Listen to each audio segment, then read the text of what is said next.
Mrs. Nichol, what was your baby's name? Colin. What was... Colin.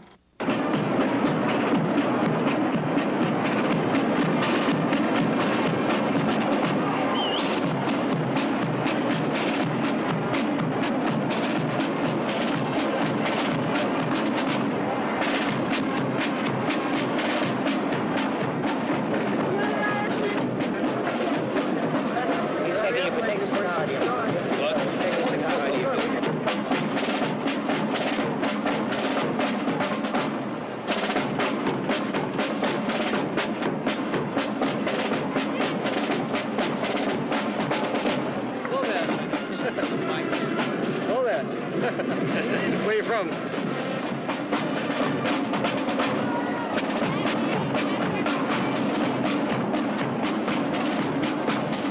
So he just wanted to fight and die for Ireland.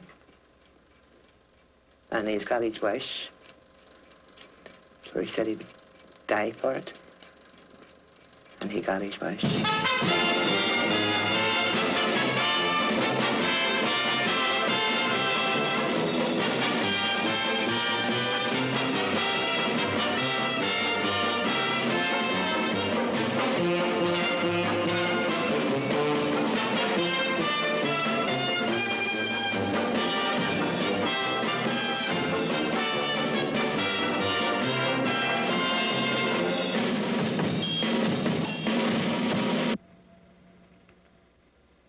Through all the tragedies, you don't really realise just how much it's going to hurt. You sympathise with other people who've had losses, but you don't realise that it's ever going to happen to yourself. And whenever it does, it's, well, you just can't explain the feelings that's inside you, you know.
Good evening. In Northern Ireland, nearly 1,000 people defied the government's ban on parades. They tried to march the 7 miles from Belfast down the M1 motorway to the prison camp at Long Kesh in a protest against internment. Pedestrians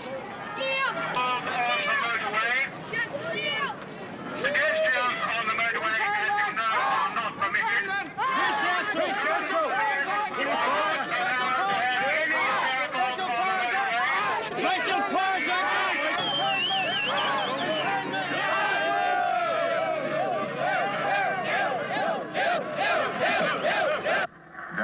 demonstration didn't last very long. It was a cold day. The police say they turned a blind eye on the march as a gesture of peace and goodwill. For the 14,000 British troops, it's been a peaceful Christmas. There's been no let-up in patrols, but a lucky few have been able to accept local people's invitations to share their Christmas dinners. For the rest, it's been turkey and Christmas pudding in makeshift dining halls.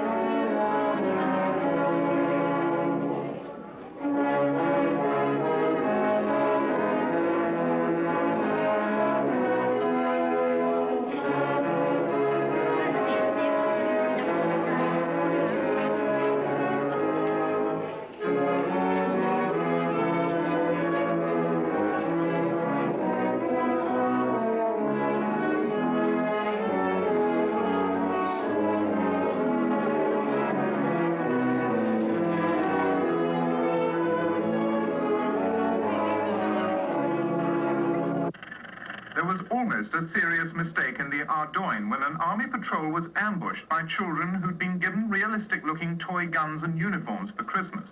Today, police appealed to parents not to let their children play with guns in the street. Most of this country has had its warmest Christmas day for years. In central London at midday, the thermometer reached 10 degrees centigrade, 49 Fahrenheit, the highest Christmas day temperature for 11 years.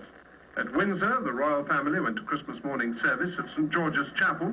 With the Queen, as she left the church, was her youngest son, Prince Edward, who's now 7, and close behind, the Queen Mother. Later, the two youngest royal children, Prince Andrew and Prince Edward, were seen and heard for the first time with the Queen during her Christmas broadcast. The Christmas message is really one for all seasons and not just for one day of the year. If we can show this by our lives and by our example, then our contribution as parents will be just as important as any made by scientists and engineers. Perhaps we can then look for the real peace on earth. I hope this Christmas day is bringing to many of you peace and happiness, and for everyone the hope of this to come. May God bless you all. Merry Christmas. Merry Christmas. Merry Christmas. What did you think of the Queen's message this year? Well, to me it just comes out as good as she always was every year. Peace on earth and goodwill to all men. We don't want trouble. And I think if the Catholic people would all get together and come out and get rid of the IRL, there'd be no more of this trouble. The Roman Catholics here get the very, very same as us, so they cannot call themselves second-class citizens. They get the same as me. Everything they get, the same as everybody else. There's no difference. No discrimination in No housing? discrimination. No. Not in jobs? No. Not on jobs, nor on houses. You know, I'm just an ordinary working bloke. I worked for 13 years for a Protestant man. Drove a lorry for him. He was a builder. And our yard was on the Shankill Road. And since the morning of internment, I haven't been able to go back to work. I had to give up my job. Now I'm working as a caretaker in a school. I work from 6 in the morning to 6 at night for £14 a week. I have 3 hours off during the day. Now, the reason I didn't go back to work was I was scared. I was frightened. You know, it's all right saying, oh, it won't happen to me, it'll happen to the other fella. But if I went back to work, went down the Shankill, and suddenly woke up someday in a hospital bed, it's no use then saying, it did happen to me, I was the other fella. No, we don't want any trouble or any fighting at all. We want to live peaceful. But to me, they want a united Ireland. We don't want a united Ireland. Why not? Because we are happy where we are. You know that there is always talk in Great Britain of, at some time, pulling the troops out. Yes. And what do you think would happen in Belfast if that happened and the IRA was still around? I really think it'd be civil war. If Great Britain would take Dublin over, it would be far better and there would be no trouble. Why do you say that? Why do you have so much faith in Great Britain? Because I think it's the best country, and because I am part of Britain. In Belfast, nothing is simple. This fire broke out, apparently deliberately started, Earlier this afternoon in Hamilton Street, when the troops arrived, fire was opened up down the road.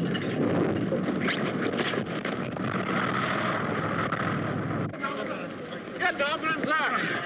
There we are. There we are. There we are. Hold on. There we are. First aid kit!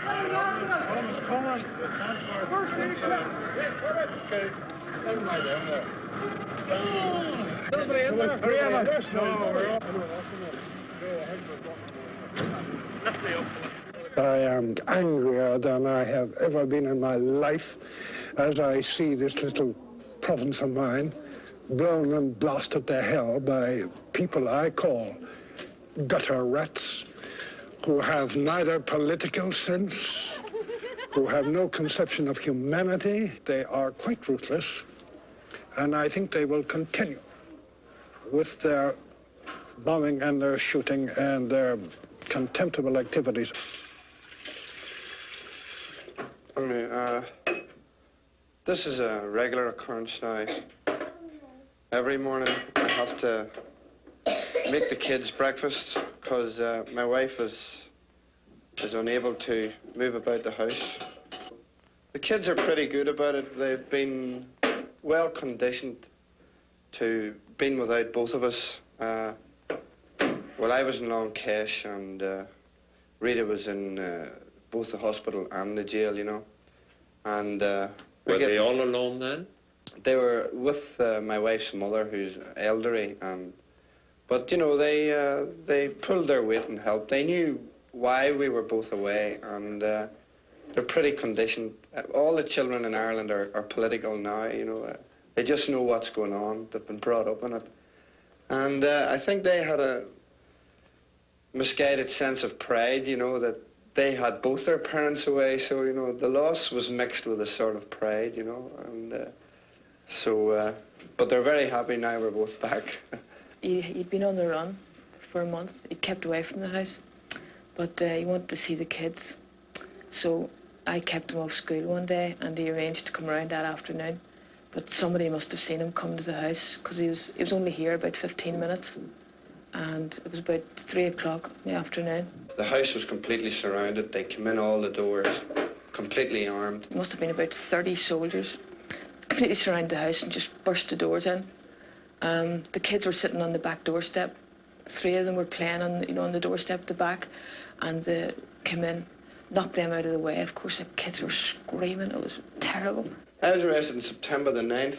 I was arrested here by the military in front of the kids, and it was a pretty bad thing for them at the time. And they just came in and grabbed him and said, I arrest you under the Special Powers Act. And we thought he might have got away with it, because I said, sit there and pretend you're my brother, because I had cut very long moustache and very long hair, and I'd cut it all off. I made him cut it all off and take the moustache off. And I said, sit there, say you're my brother, we might get away with it. But they had a photograph, and they knew him. Just grabbed him. They pushed the kids out of the way. They were very rough with the kids. I got the same treatment that all the men got, pretty rough treatment for 48 hours. And then I was taken to Crumlin Road, then eventually to Long Kesh internment camp. They never accused me of being a member of the IRA, you know. They just thought that I was a leading left-wing politician. I saw him 3 days after they'd got him. He was lifted on a Thursday, and I saw him on Saturday afternoon, and he literally couldn't speak to me. And he was just so disorientated that he couldn't talk to me. He looked dreadful. He was drawn, his feet, he was pale, and he was trembling. He just couldn't speak to me. During that, whilst I was there, Rita was shot. In the head and the back, and a bullet went through my pelvis and into my stomach. She was shot in the head, the shoulder, and the stomach, and it has left her a semi-cripple. You can't walk yet? No, not very well. How do you get from your bedroom downstairs, for instance? Jerry carries me. How long is this going No, it's getting better. You know, it's better than it was even. So it should get all right. They said it probably won't be absolutely A1 ever again, but it should be all right. I have to carry her about. This, you know, she can't get up and down the stairs really unless I give her assistance. Rita, you were shot at by the British Army, right? Yes. What are you charged with? Attempted murder of a member of Her Majesty's Crown Forces. That's the wording. And possession of a firearm, possession of ammunition. Even though I didn't have a firearm or ammunition, but they've charged me with that. Oh, and they shot you? They shot me, yes. On the street? Yeah, on the street. But eventually, the magistrate, up at Christmas, and maybe a spark of humanity in him, decided that he would take a chance and give her bail, and so we got her home, you know. I think that's why I got bail, actually, because of the injuries and because there was a lot of publicity about how bad things were. Some of this publicity in England, too? I don't know about that. Excuse me, sir. Do you have a minute for us? What about you, sir? What do you think about the situation in Northern Ireland? Sense of loss, street interview, second take. Excuse me, can I ask you a few questions? Well, I don't know if I will understand because I'm not English. What are you? French? Brazilian. Brazilian. All right. How about you? Yeah, Brazilian too. I see. How about you? Are you English? I am. Yeah. All right. Can I ask you a few questions about Northern Ireland? Pleasure, yeah. All right. What do you think of the situation there? Well, you know, it's a very difficult situation been going on for years and years. Excuse me. Can I ask you a few questions? Oh, we cannot speak so good English. Gentlemen, can we ask you a few questions, please? Yeah, what do you think about the situation in Northern Ireland? I think it stinks. You think it stinks? Yeah. Do you think the British Army is doing a job in your interests? No. Of course they are. They're doing a good job. I don't think so. You don't think so? No. Why not? So I don't think so. I think they started doing a good job originally, but they became too emotionally involved with the situation, which is only normal. Too biased, you think, on the Protestant side? I'd prefer to use the phrase emotionally involved than biased. I met some soldiers while I was in hospital, and what they all said to me, the majority of them said to me that they didn't know what they were here for. I mean, they felt it wasn't their fight at all. Have the Catholics been discriminated against in Northern Ireland? They have. For many years? For many years. You have to tackle the problem while it's there, and if you do decide to tackle it, how? All peaceful means have failed. When all the experts can't find any solution, what can a woman in the street say? Only that if they could only just unite together, that's the only answer, surely. A united Ireland? Yes. You think the British should be willing to get out of Northern Ireland? No, not a united Ireland, but the Catholics and the Protestants. They should get together, but within Great Britain. It's too complex a problem for me to say. Thank you. I simply don't know what's going on. Of course, I don't think you can blame the press, really, because when there's so much sensational stuff around, they're not likely to go into sort of pretty boring They're not likely to go into depth. No, they're not, because there's so much sort of instant impact around that I suppose it's tempting, and they don't try to explain the situation. And anyway, it's so complex that it would be hard for people that didn't live here to understand.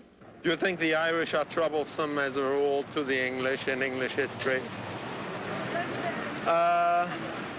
Well, people would say that we have been more trouble to the Irish. What do you think of the IRA? Is Mr. Heath right in calling them murderers and thugs? He is, but at the same time, one cannot help having some sympathy with them. One doesn't like the methods that they use, but the cause that they're fighting for is justified. It's a two-sided affair. Well, do you think that your Prime Minister is right in calling the IRA murderers and thugs? They are. That's what they are? Yeah. You have heard in the 20th century a lot of ministers using that term, murderers, thugs, vicious criminals, about people whom 2 years later they will negotiate with, and then all of a sudden these vicious criminals will become members of independent governments and will be received in London or Paris. There was a time when Gandhi's supporters were treated as criminals. Yes, but Gandhi was not a man of violence. Well, not a man who kills a father in front of his children for his home hearth. Not a man who blow up shops and offices full of women and children, regardless of human life and human injury. Gandhi, you cannot talk in the same breath as these terrorists. Well, what about the Algerian rebels? Or what about the Palestinian rebels? I don't know about either of them. In fact, I only know about what happens in my own country, the United Kingdom. And I know that men who murder and bomb and commit arson in the way these people do are criminals. Jerry, whether you are or not a member of the provisional IRA, it's none of our business. In England, you hear that the IRA is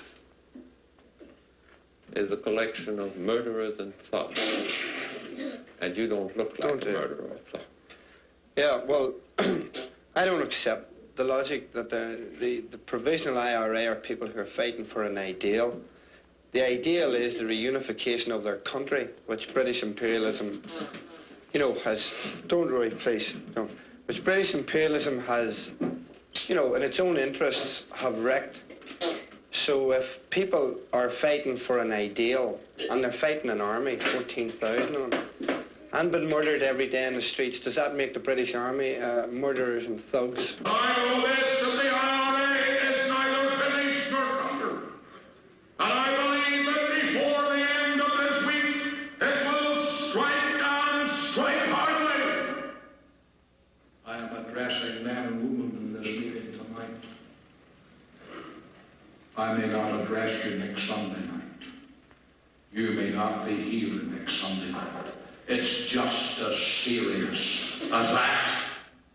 The Christian people have, in fact, not only allowed violence, but they've practiced it rather a lot. In fact, they've done it in such a way that one would think that violence was part of their philosophy of life. It holds a very passionate and active minority completely in its grip. And it has some appeal at some point or other, or some hour of the day, to every Irishman, including myself. There is also the law stated by an Irish 19th century parliamentary agitator, William O'Brien: violence is the only way of ensuring a hearing from moderation. However, is violence really likely to change this situation in ways which will benefit people? Or will it simply thrash around destructively and leave the situation between the people worse than before? Now, I think this last is the case regarding Northern Ireland. The two communities are now further apart than they ever were, more solidified in antagonism than they ever were, as a result of the gun. It's perfectly true that there is a mythology of revolution and there is a mythology of war, but I think those things are always with us. And you find that the very people who say this thing, that it is a great mythology which should be exorcised, the very same people a few days later will talk about the glorious revolution which our forefathers brought about. So that there is an inconsistency in thinking in Ireland about this very thing. I don't think that war is ever glorious. I think war is a shocking and terrible thing, and that revolution is a terrible thing. I wouldn't ever apply the term glorious to any of it. Necessary may be, in that people are driven to desperation.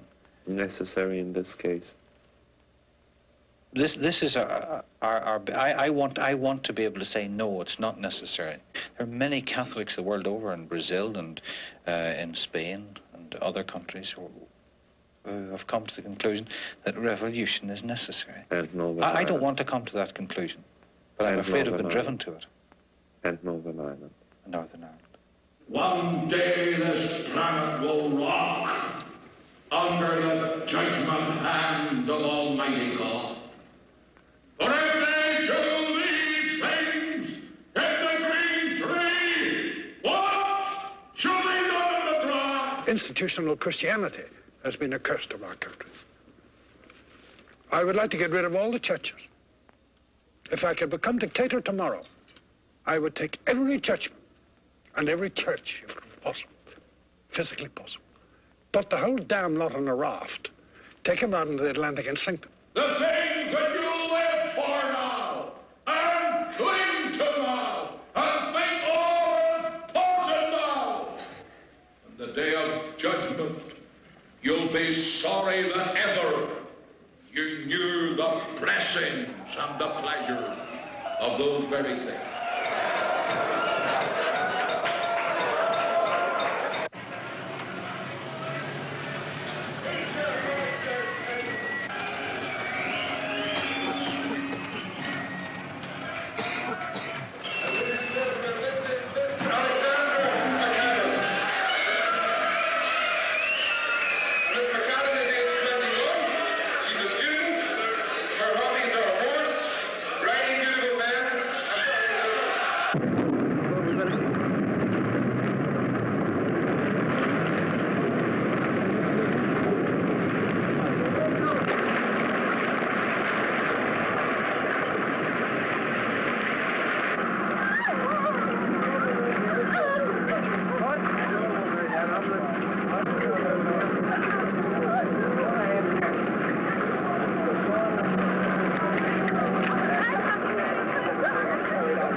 I can remember Paisley saying that the unemployed were scum and didn't deserve to get unemployment benefit.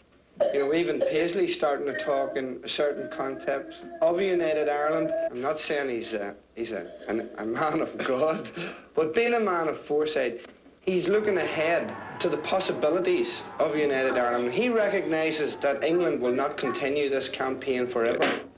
I'm horrified by the fact that some people here, including both sections of the Republican movement, the IRA, have been flirting with Paisley. They're flirting with death.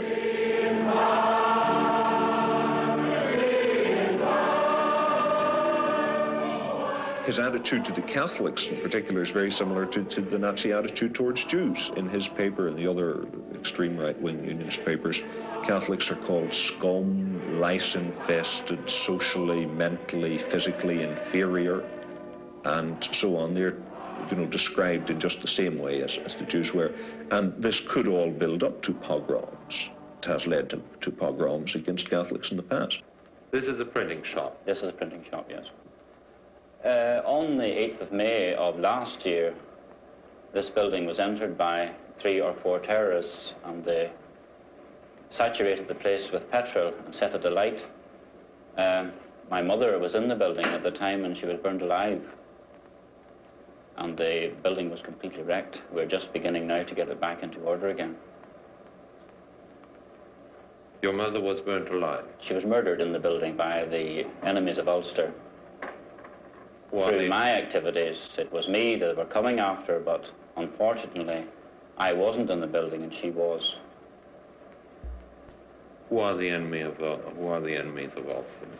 The enemies of Ulster are those who do not recognise our constitution and our part as united, as an integral part of the United Kingdom, of which we are very proud to be.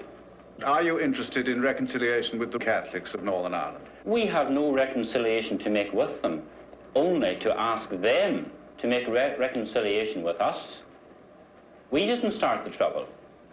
Are you encouraging them to reconciliation by publishing songs which have words like "Falls was made for burning, tags are made to kill"? We were acquitted on this charge. And acquitted on what charge? On the charge of incitement to hatred.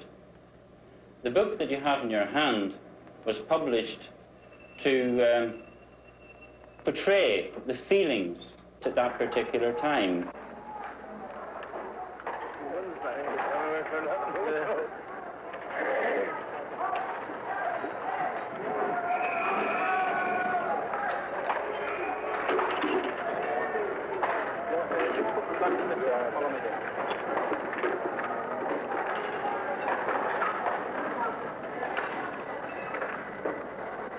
In 1969, we took a stand then for 3 days, and we gave the opposition a lesson in which they had to cry for the British Army to come in to assist them and to protect them.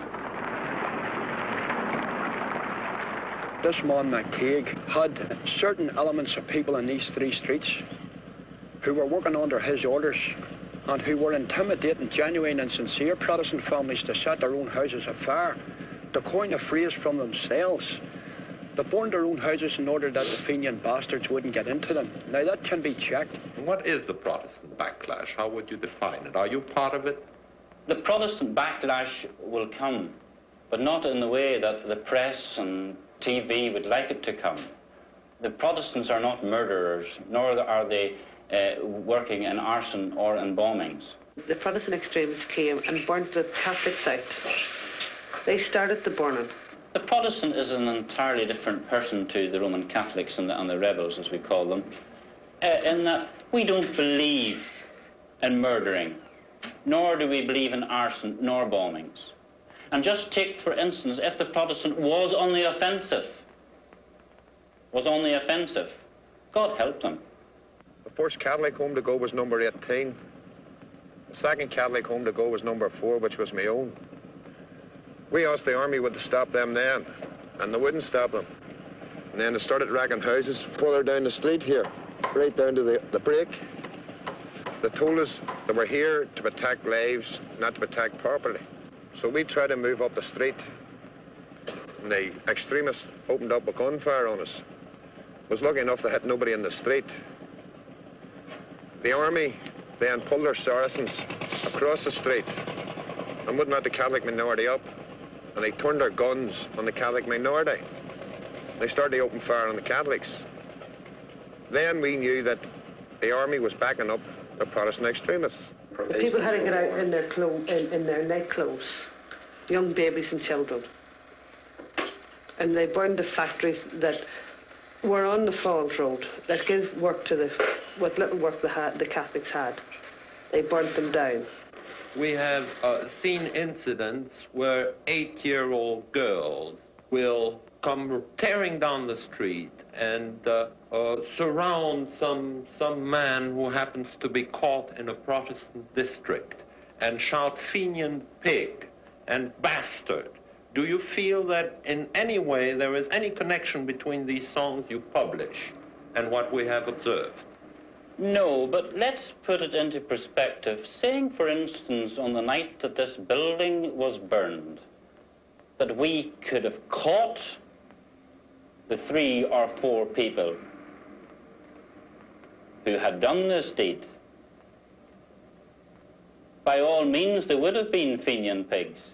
They normally gang on the corners round here, waiting for some of the Roman Catholic people to come out and then try and cause irritation, i.e. beating them up, shouting Fenian pig or Fenian basket, words to that effect. Have serious incidents escalated from this? They have indeed. There was a fortnight ago, the Protestant children, in fact, got hold of 2 young girls and stripped them of the clothing and sent them home with the clothing in the hand. May I then quote another song of something that you have published much more recently about rebels at Long Kesh? Yes. They are kept in a place that's called Long Kesh. The rebels say it's quite a mess, but we all know it's good enough, for they've been reared in dirt and scruff. Yes. Aren't you playing there on prejudice?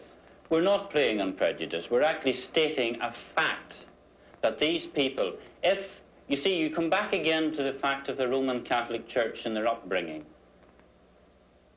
If the residents of Long Kesh are prodigies of the Roman Catholic Church, then they have been reared in dirt and scruff. Why are you laying the responsibility on the Roman Catholic Church? Why not on discrimination in housing or in jobs? I mean, these murders are going on in their own areas against their own people, not only Protestants. And therefore we ask ourselves, how have these people been reared? And the only word we can use for it is in dirt and scruff, because something must have gone wrong somewhere.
sing. For the love of one's country is a terrible thing. It banishes fear with the speed of a flame and makes us all part of the patriot game.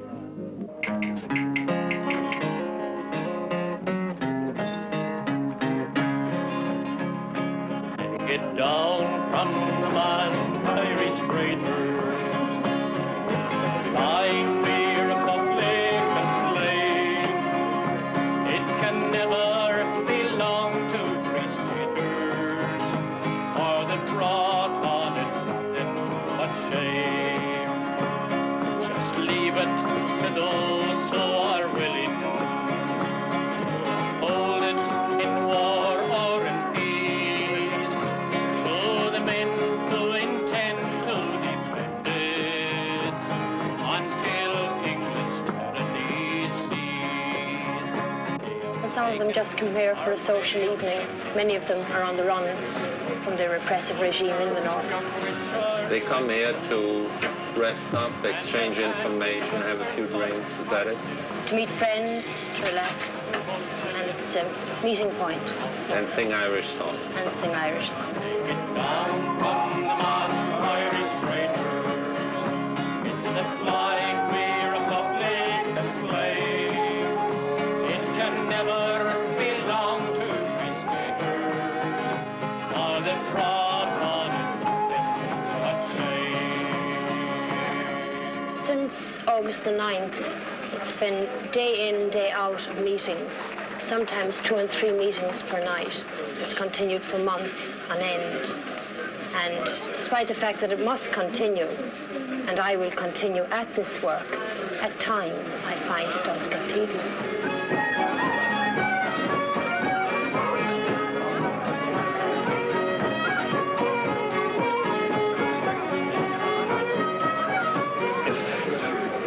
Peaceful agitation doesn't succeed in achieving the ownership of Ireland by the Irish people, then we will resort to more violent methods. Lots of things are happening which we don't approve. A lot of our menfolk, our friends, our relatives are behind barbed wire. We don't like this either. So we're caught up in the situation. We can no longer dream to hold out great ideals in front of us. I think it means attempting to do what the people of 1916 failed to do. They had an insurrection, but they didn't have a revolution. I think we are trying to finish the revolution, which for us means that at last the ownership of Ireland will fall into the hands of the Irish people. This hasn't happened yet as far as we're concerned. There are lots of people with dreams in this country. We've all had our dreams at times, but now we're caught up in a situation which is quite ugly. And you think that women dream less in Ireland than men? I think that women are more honest. They will admit to mistakes, they will admit to failures. Perhaps it's, I don't know what it is with the men in Ireland. Perhaps they want to prove virility, or perhaps they want to maintain their primary status in the country. Down from the mast, Irish traitors. Like we republic and slave, it can never belong to free staters, for they've brought on it nothing but shame. They have taken our brave Leman Rory. They have butchered young Richard and Joe, and their hands with their blood are still holy, fulfilling the work of the foe. Everybody, take it down from the mast, Irish traitors. It's the flag we republic and slave.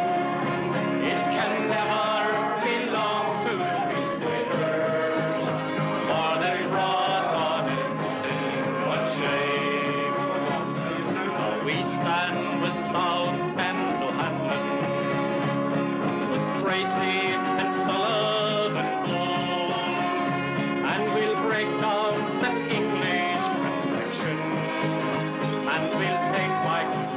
I don't think that war is ever glorious. I think war is a shocking and terrible thing, and that revolution is a terrible thing. I wouldn't ever apply the term glorious to any of it. Necessary may be, in that people are driven to desperation, so that there is an inconsistency in thinking in Ireland about this very thing.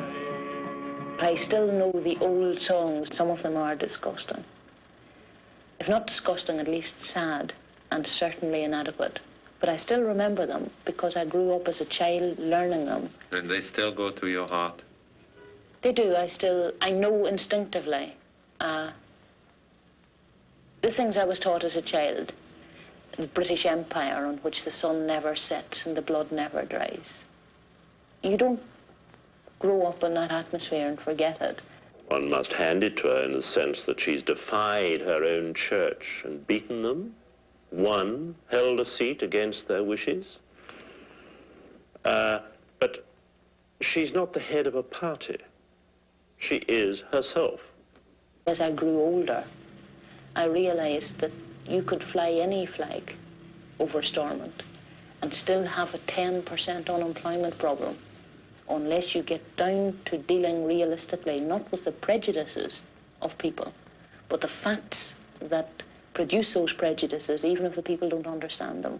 I think anybody aged 20, 21, who is prepared to stand up in the middle of a hostile crowd and so on, you must admire courage wherever it comes from. A march was organised from Cullelan to Dungannon, and a number of my friends, myself, decided, well, we'll go along to that. It seems like something.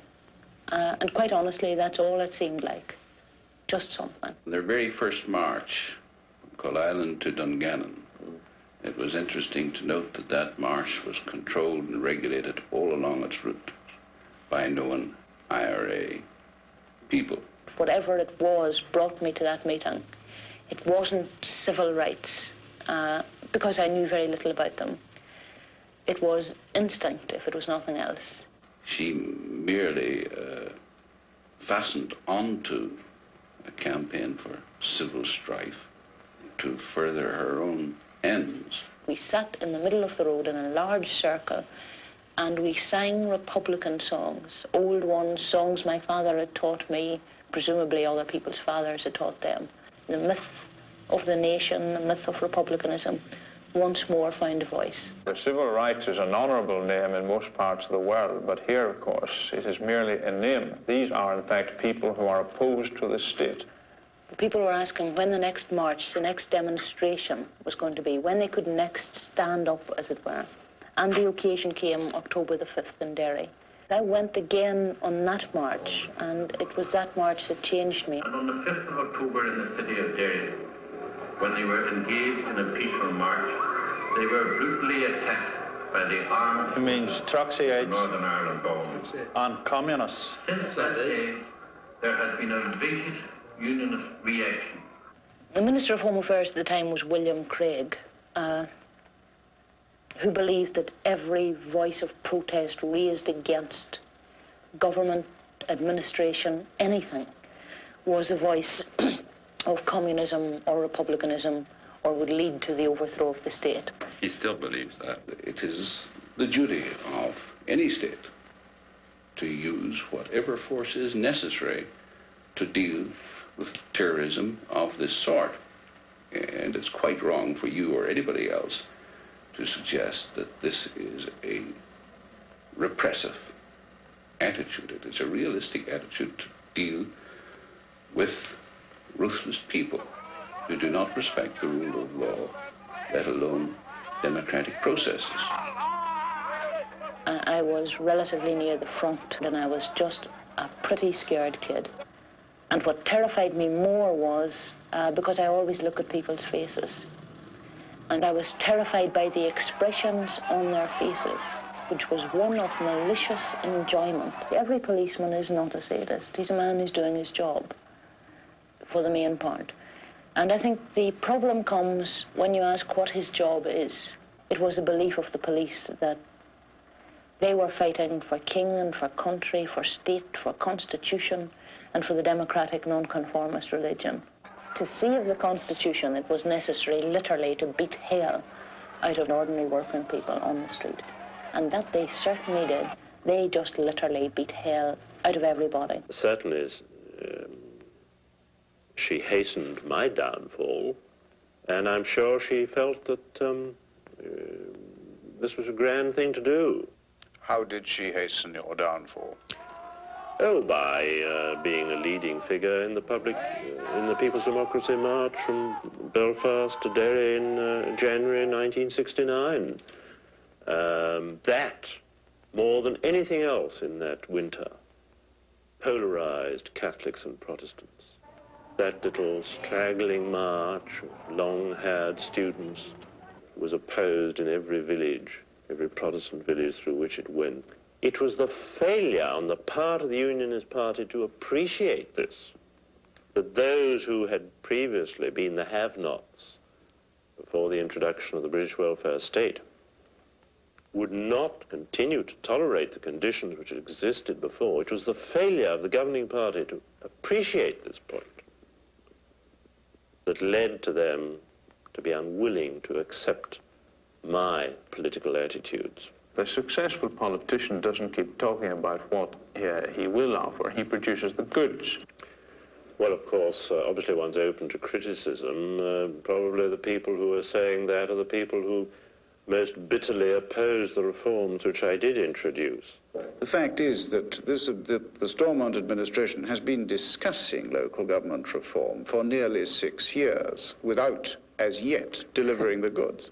Ah, that is very unfair indeed.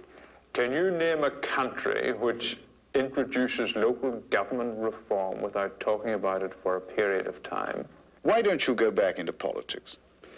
Well, I suppose the short answer is that I've had my day, but I don't regret it. Somebody had to do it. Somebody had to try.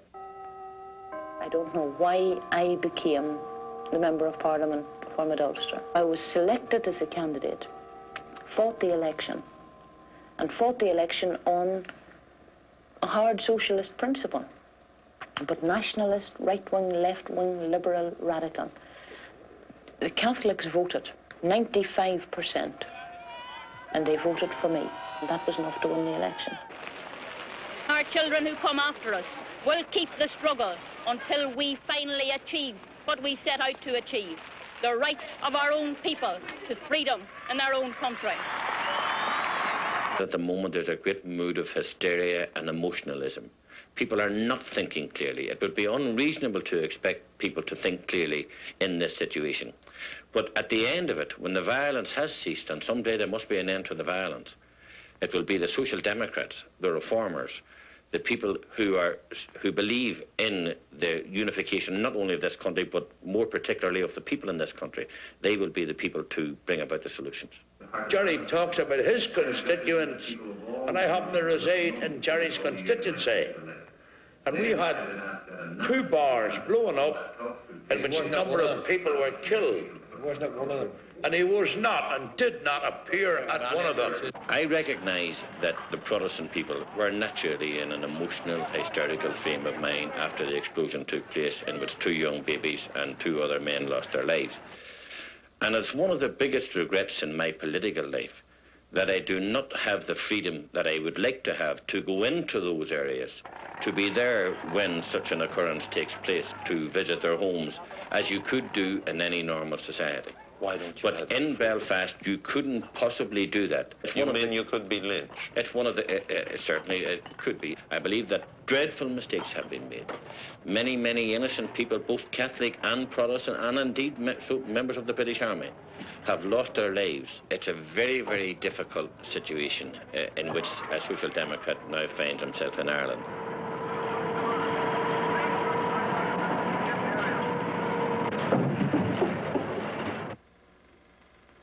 Mrs. Nichol, what was your baby's name? Colin. What was? Colin. How old? 17 months.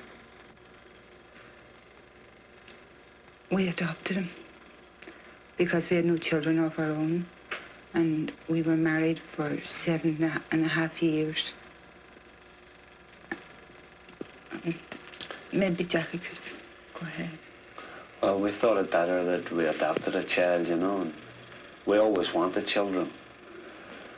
And although we were happily married, we thought it better to have something to fill the home, because, and whenever we got Colin, he brought every happiness to us, you know, and it's the greatest loss that we'll ever have in our lives, losing Colin, and he's brought emptiness to the both of us, you know, and it's hard to explain in words just how much we do miss him, you know, and the great tragedy of it all is that both Anne and I,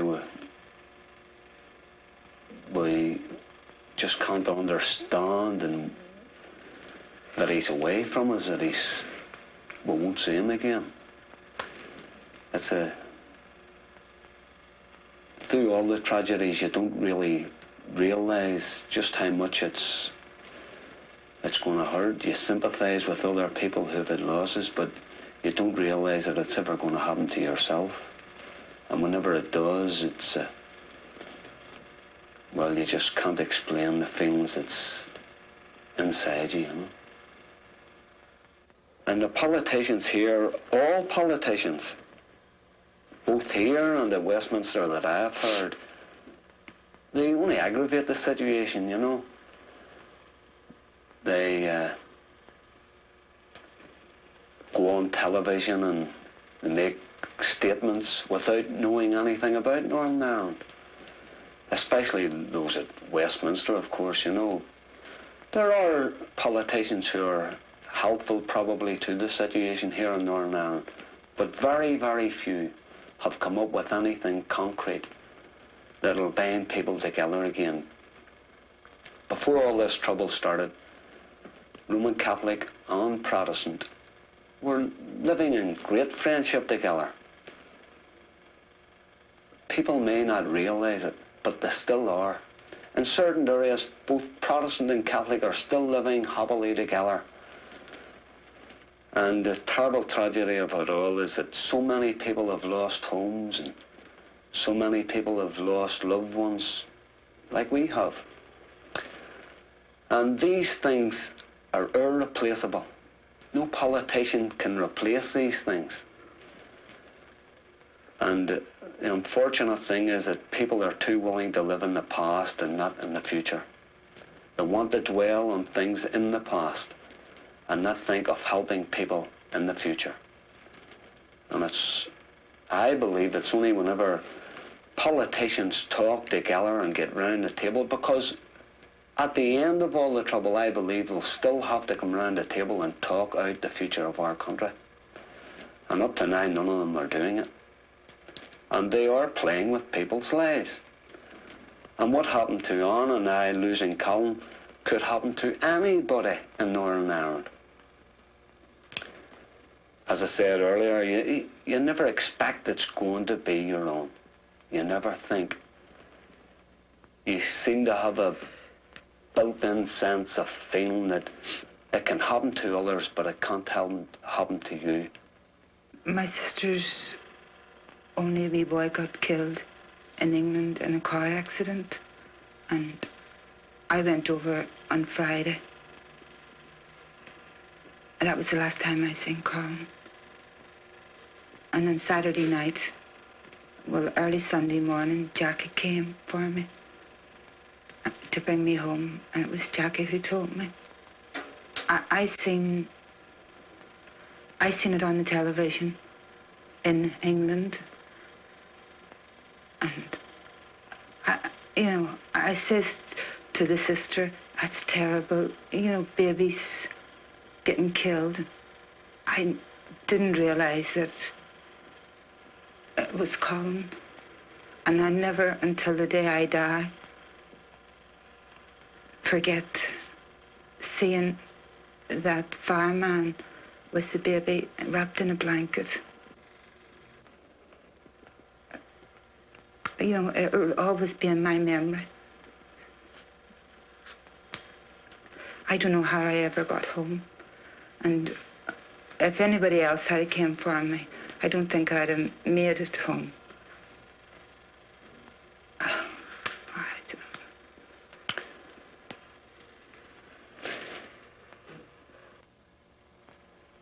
Alan and I'll, but just at this time, can't believe that we won't see Colin again. At night, whenever we're sitting in there on our own, you seem to be listening for him to cry or waken. Whenever I come in at night, I expect him to be here. It's really hard to explain just what we have really lost. It has made our home empty. We have a house, and we have each other, which is an awful lot. But we had a home before. So we had.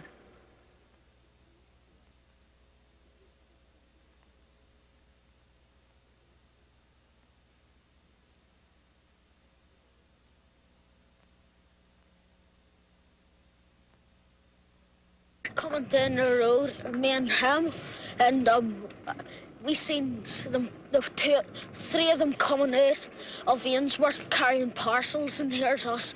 Here's me, winos and drunkards, and here are, go on you fiending bees.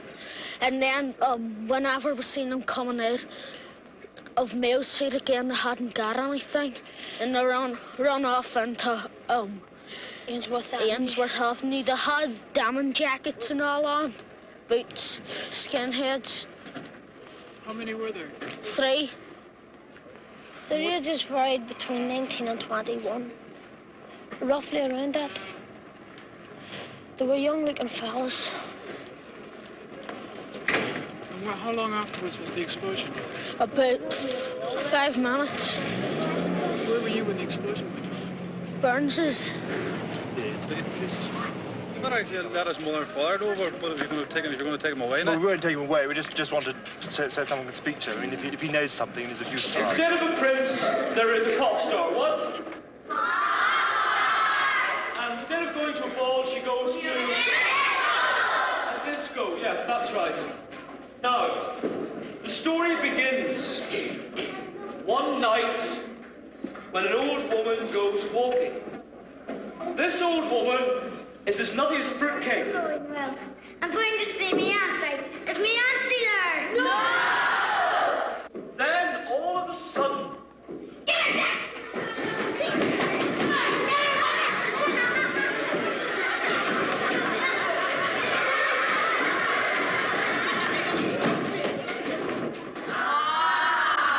Cinderella, she's always scrubbing her, washing her, cleaning her, doing something. Cinderella, do you remember that money I was saving up? You know what I done? I bought you a ticket. Here. Take it, Cindy. Should you do that for me?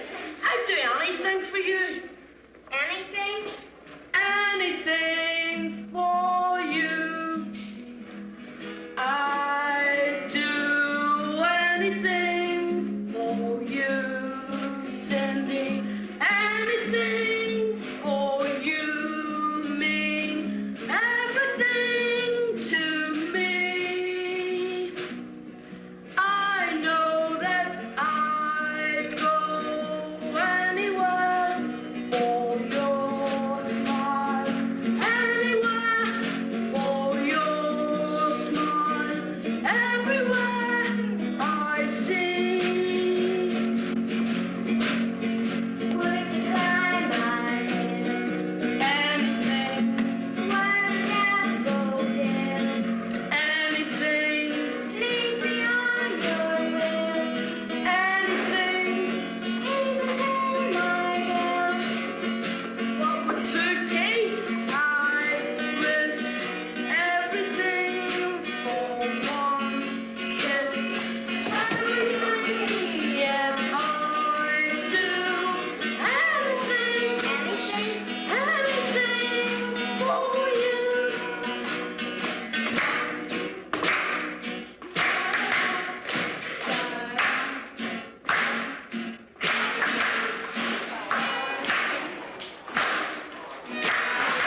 you going to get the children who are growing up to stop fighting?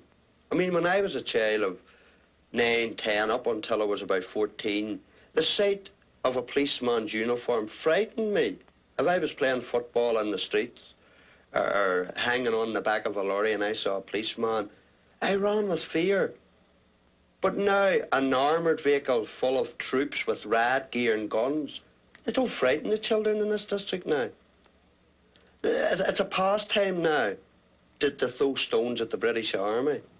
The children growing up now have absolutely no fear of authority. I have seen children up to as young as 7 years of age facing the riot squad of the British Army. It doesn't take much. Maybe coming up to the 12th of July, a parade will stop outside the Catholic chapel and bang their drums, and you have a riot. And the children of that use the riots now. It's such good fun. It's better than saving up stamps.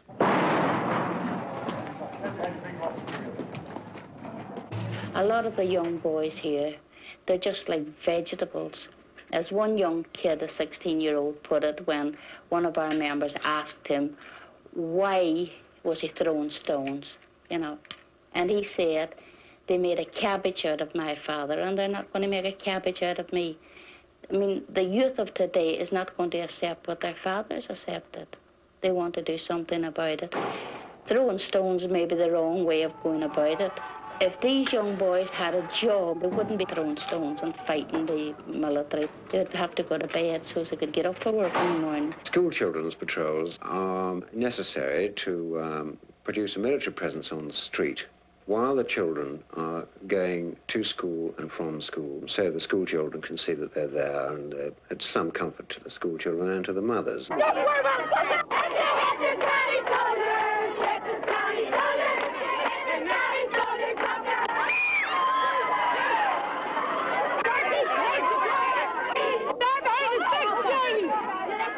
Not that we're going to overcome this by the military might, but by some fatherly non-commissioned officer getting out of his patrol vehicle and sending them on their work. In simple English, they hate the British Army in the purest sense of the word hate.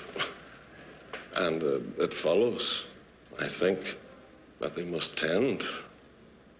They must certainly have some inclination to join the IRA, certainly to help them. Our problem is, to convey to the children that we are on their side, that we're not merely bystanders. But on the other hand, we cannot encourage youngsters to go out onto the street and indulge in violence. There's conscience involved in this. So it's a very delicate problem. How do you solve it? You can let the children talk freely without comment. You can also give them stories to write, which will include a great deal of violence, or riots, or comment about the British Army. Even in the best of times, boys will be boys, and they tend to go in for cowboys and Indians, a good deal of blood of one description or another. And the other facet, perhaps it's particular of Irish life, I don't know, but they also go in for crucifixions, for Madonnas. Is there any connection between Jesus Christ's suffering and the Irish flag? Yeah. It's us Catholics, and my man, it's us Catholics, just being, we're not getting out our fair bit out of it. That's all, you know. Of course, you must remember that there has been a lot of past pupils already associated with the IRA. In fact, some of them have become quite prominent in a particular organisation. The famous Dutch Doherty and Martin Meehan are both ex-pupils of this school, and several boys who have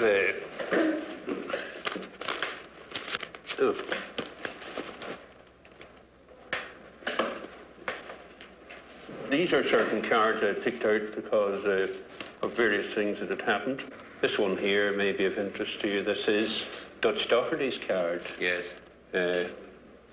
He came here on the 1st September 1959, 7 children in the family.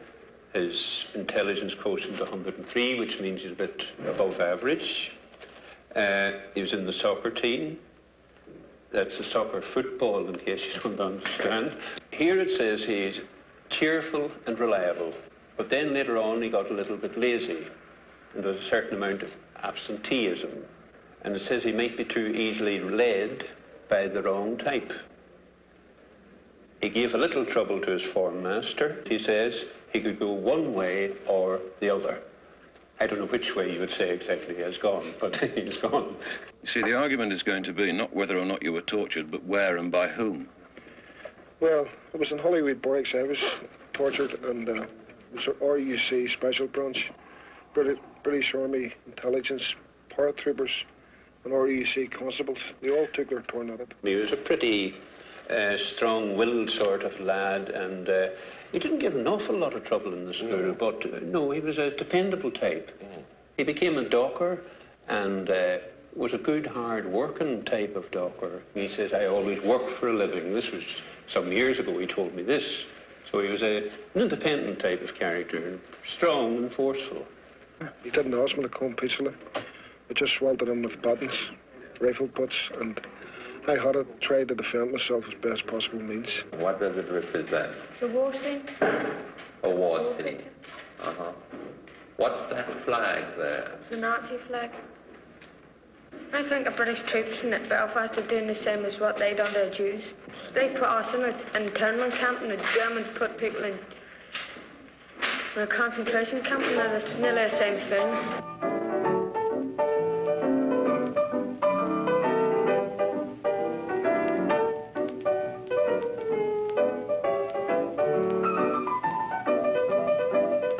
In any other country in the world, children of, from 5 years of age to about 9 years of age, when they get out in the playground, they're playing, skipping, chasing a ball. But here, they play soldiers and ARA men, you know, and you hear the talk, I'm Martin Meekin, no, I'm Dutch Doherty. You know, and this is bred into the children. How's any legislation ever going to change these kids?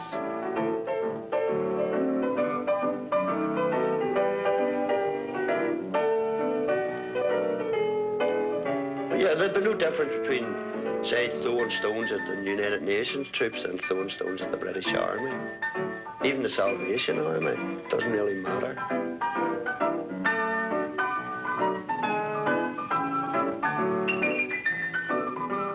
I mean, they never have a chance. You know, me, I was mad about football. Most of the children here couldn't tell you the name of a footballer. They tell you the name of the men who have died. Why should a youngster of 14 consider it normal that houses should be raided every night, that shots should be fired in windows, that people should vanish from their homes?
We are not dealing here with people who are inclined to submit easily to arrest, so it is not a safe occupation attempting to arrest these people. And we make no bones about it. We have every intention of arresting them. And to do this, we do not mince matters at all. And if they resist, they will get hurt. But they will not get hurt if they do not resist. What happened to your husband, Mrs. Murphy? He was shot in the leg. He was standing on the Springfield Road. Yes. He had no coat on him. He had just a cardigan on him. He only went out to look for the wee boys. And he was shot while he was standing talking to a few fellas. But on the 20th of August, he had his leg amputated. And he died 2 days later. Well, I blamed it all on the beating he had received. His body was a mass of bruises. His whole arms here was a mass of bruises, where he had been dragged and trailed. He showed me these. They took him away, and the priest came and told me before I got to the gates of the prison that my husband was taken to hospital. And then we found out that he had broken arms, ribs, legs, and internal injuries. He's in long case now. He's in long case? Yeah. My husband isn't involved in ARA at all. He was not involved? No. Was he politically active in any way? No, he's not even in civil rights, or doesn't even belong to a club. What does he do? He doesn't do anything. To be truthful with you, he just sat here at night playing drafts by himself. And he reads a lot, as you can see the books there, you know. Yes. But, Is he unemployed? Was he unemployed? Through the trouble, yes, he had been, but there was a gentleman here about 4 weeks before Christmas looking for him to start work. He is a good worker, and he provided well for me and my children when he was working. How long has he been there? 15 years. This is the first time we've been separated. A crime at all. Being Irish means they're guilty, so we're guilty one and all. Round the world the truth will echo. Cromwell's men are here again. England's name again is sullied in the eyes of honest men. Armored cars and tanks and guns came to take away our sons, but every man will stand behind the men behind the wire. They want the men to sign a form before they get out. But why should they sign to be good boys, like take no part in any violence? Well, he hasn't done anything. And why should he sign a form? What would happen if UVF men come in then? My husband wouldn't be allowed to stand up and fight for me and my children. My husband is not a violent man. He's no gunman. All his interest is in his children and myself. They are not breaking up the ARA by turning men like my husband.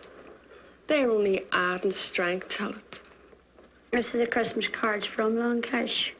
My husband has sent to me for Christmas. And this here is the lamp, which he has sent. He made this himself out of lollipop sticks. And he made this harp out of a bit of wood just for a Christmas present. Mr. McCardle, I said to Anna today, if I ever see another long cash handkerchief, I'll scream. Do you want to see another one? No. How do you account for this folklore? Well, everybody's showing you long cash hankies and things like this. It's a strange thing about us. You know, so many out of so many Catholics interned, so many out of this district. And we have no solution to the problem. The only thing we have is the men in long cash. And most television men that come here, if they don't take a long cash handkerchief away with them, they can't prove to anybody they've been in Northern Ireland.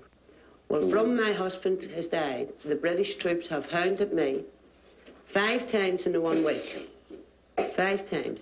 Whenever I protest to tell them, they turn around and say, didn't we give you 2 nights off? Aren't you lucky? It is alleged that we are searching the women and the children. Yes, yes. Twice a week. When the husbands have already been arrested. We certainly searched some houses of internees because it has come to our notice that illegal activities are going on under the aegis of their families. But this is not a practice we would like to pursue widely at all, and we try and avoid it. It should be the aim to get the civil police back into the picture just as quickly as possible, and not to supplant them for longer than is absolutely necessary. So I would say there are very few long-term advantages in using an army in civil strife. May I ask you, since you have said just now that it should be as short as possible, how short you think it can be? Are you referring to the present situation? Yes. I'm afraid I would be very unwise to attempt a forecast of that. All I can say is that I believe at the moment the operations, which are based on the attrition of the guerrilla enemy, are being moderately successful. I don't think it would be wise to go further than that. Any soldier who is optimistic is always reckoned to be a half-wit, so I shall say nothing. Would you say that armored cars, machine guns, camouflage fatigues, all the symbols associated with military occupation are likely to be considered psychologically as symbols of repression? They will certainly be considered instruments of repression by the Catholic population for the most part. They have been taught over many, many years to look on the British in this light, and this, of course, is still being taught. And I don't think anything will change that. But what I think you have got to remember is this, that the armored cars, for instance, and the machine guns are all used very sparingly under the rule of law and under the doctrine of minimum force. And in this respect, perhaps the use of these weapons in this campaign differs from most previous campaigns of this type. That officer caste in England that I think should be blamed for a great deal of the brutality that's taken place in the Catholic areas of Belfast and Derry. They are a typical officer caste who come over here and drink whiskey in the mess and talk about the natives and how they roughed up the natives. I think they're a contemptible bunch, the British officer class. Nothing but contempt for them. 1 million people want us to be here, namely the Protestants. And I very much hope that some attention is going to be paid to them in your program, because they're entitled at least to be heard.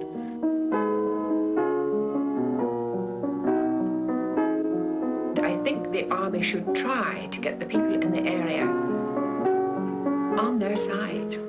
I think they need the people in the Catholic areas. And there are a very large number of them who are not extreme, and one always has the feeling that people such as yourself, with great respect, tend to go to one extreme or the other and never steer up the middle. And there's a vast number of Protestants in the middle who are ordinary, peaceful people who should be heard in a program like this. And so I hope you'll go and hear them. I already have. Good.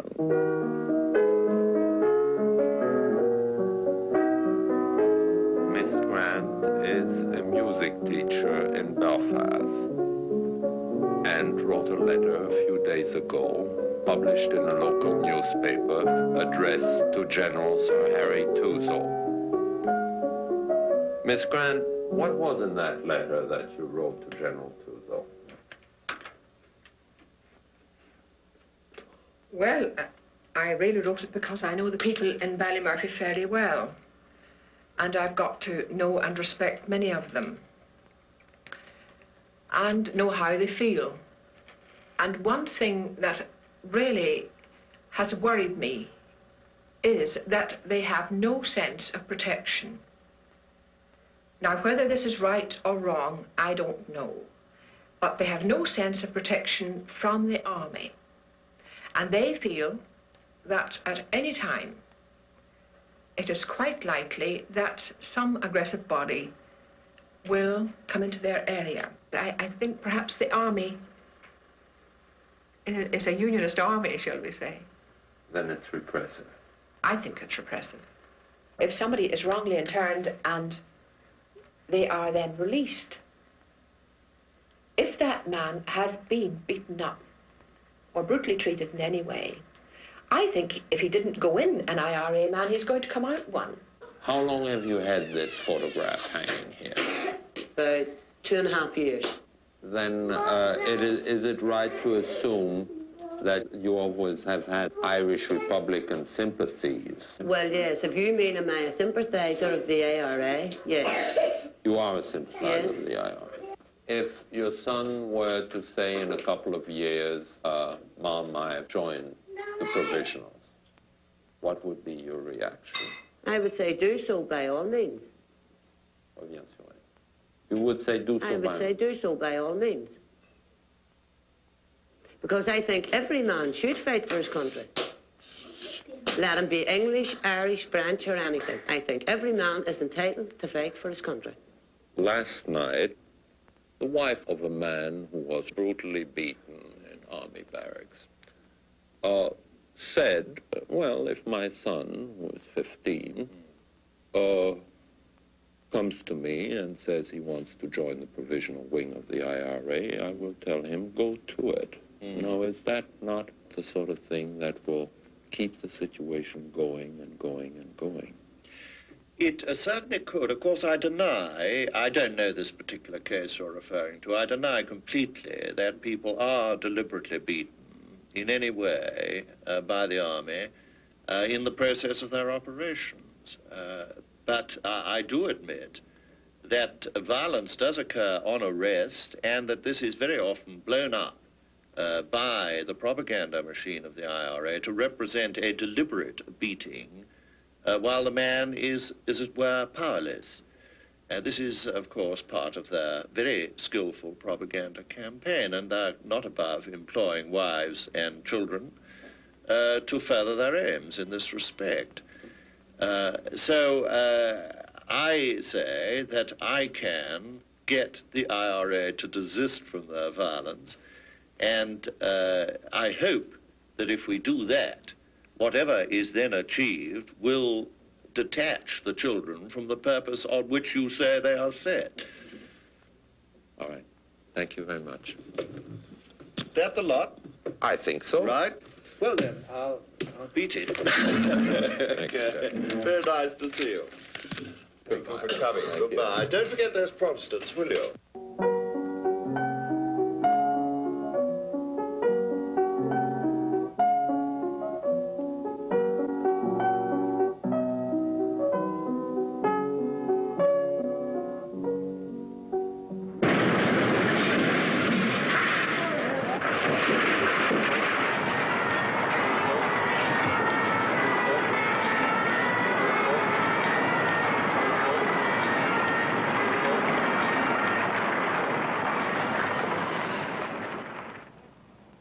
Was it a happy life? Very, very. We never had a raised voice. We were married for 22.5 years. He would have been 62 in June, and he didn't look anything like his years. Just on the Sunday prior to his death, he went out to church and he was wearing a new suit.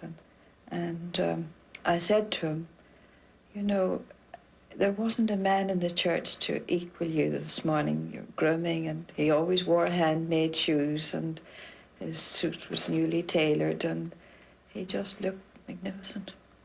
Only word I could use. He was a handsome man. Yes, a big man. He was big and had a weight problem for a while, but he had gradually overcome it to quite an extent, and he looked very trim in his new suit. I was very proud of him. Of course, he spoiled me hopelessly. I was over in a dry cleaning place one day recently, and there were two girls behind the counter, and one said to the other, "Oh, this woman's ring is beautiful." She looked at me and she said, she doesn't really look like anyone you know. She just has that look of being cherished. So I came home and I told him this, and I was very pleased looking back now that I've told him all these things.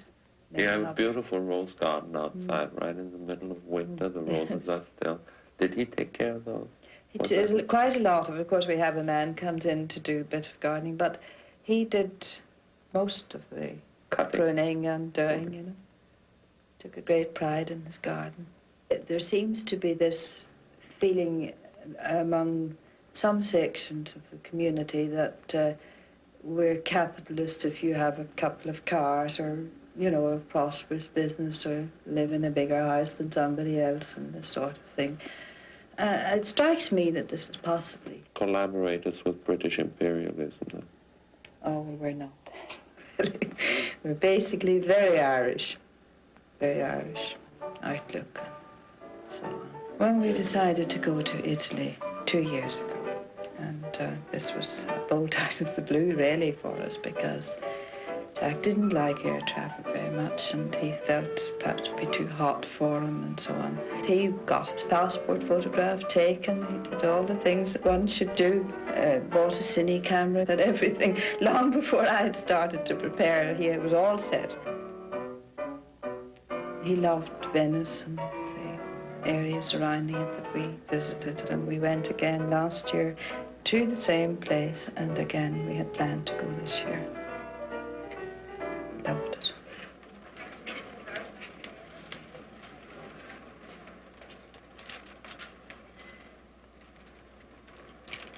He tried to carry the bomb out. I think so. I think this was what happened. I think he did try to, in some way, make it ineffective, or perhaps to, I don't know just what he tried to do, to be honest.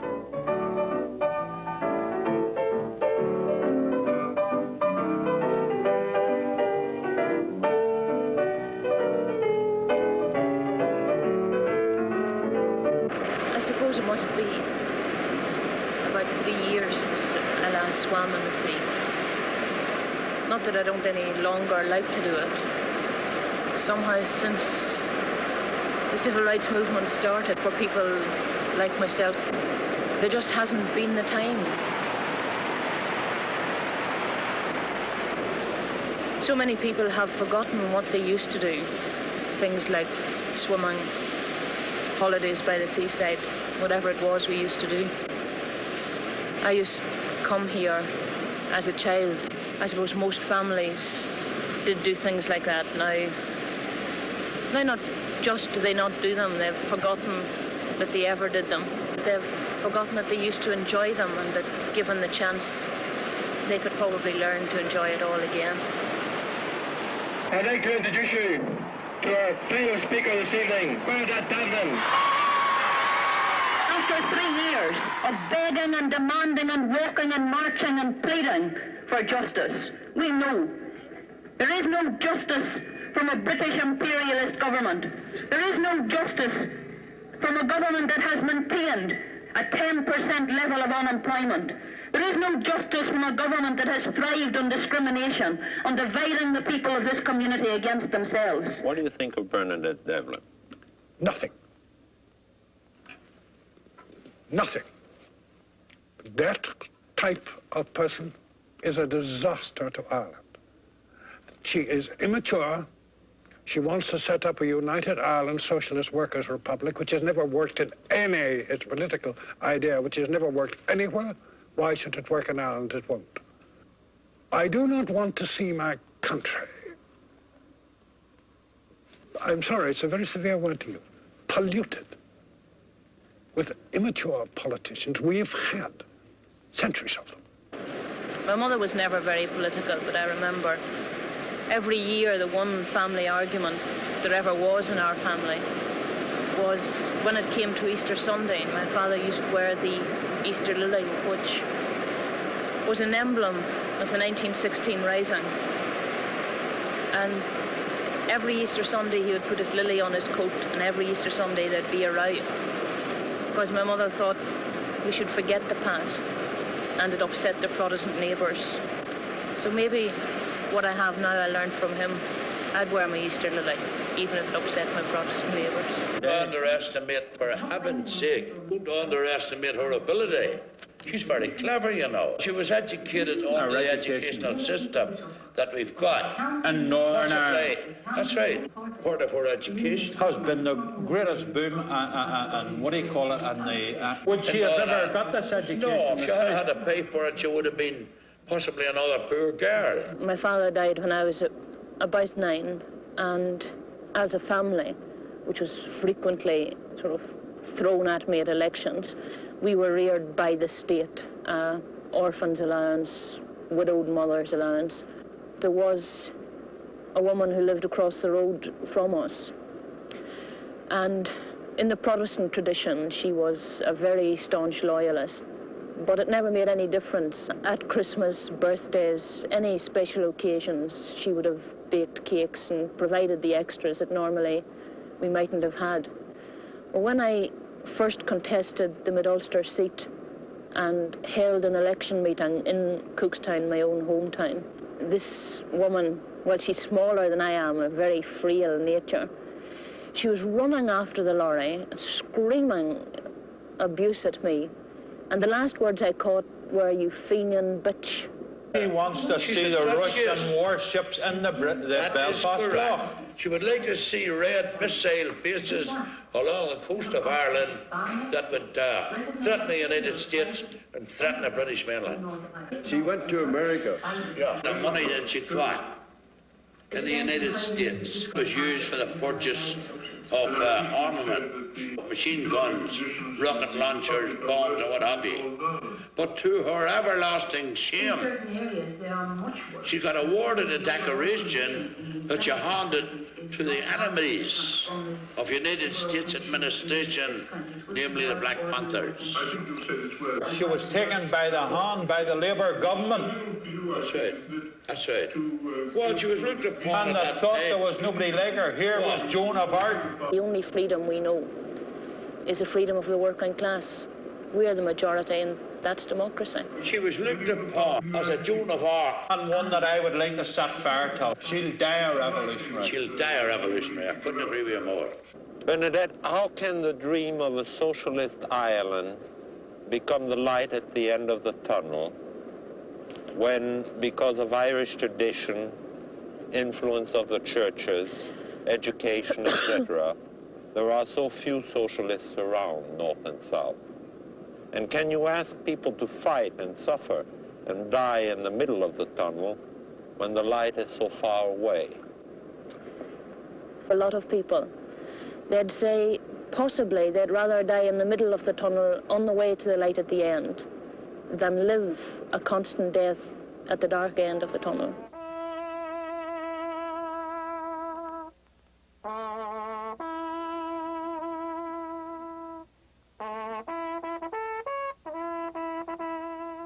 Gerard McDaid died, as all young Irishmen have died in the past, not for either themselves or the present, for the future generations.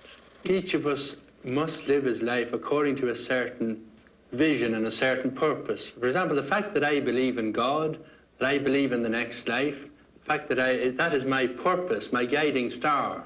How can the state help in that purpose?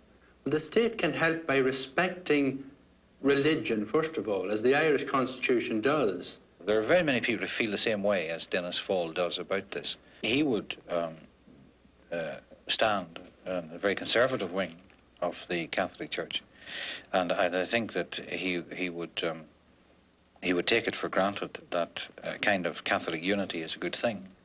I feel that any kind of unity is a very dangerous concept, because a great deal of harm can be done in the cause of unity.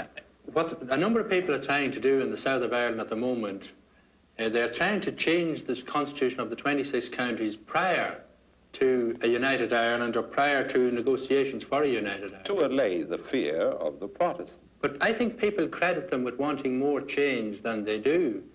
It would be doubtful enough even if they would wish for divorce. We cannot accept, as the Roman Catholic Church maintains in the Irish Republic, that there is a realm which they classify as faith and morals, which the legislators may not impinge upon. Mr. William Craig, as you know, when he was Minister of Home Affairs, he refused to introduce into Northern Ireland the homosexual bill of England, or the easy divorce bill, or there was a third one, the abortion bill.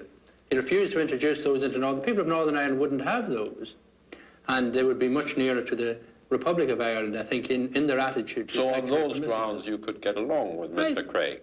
Oh, if yeah. on no other. Very much so, yes. I have complete sympathy, I must say, with the Unionist Orange Protestant who is frightened of his position in the United Ireland in relation to health, education, care in old age, housing.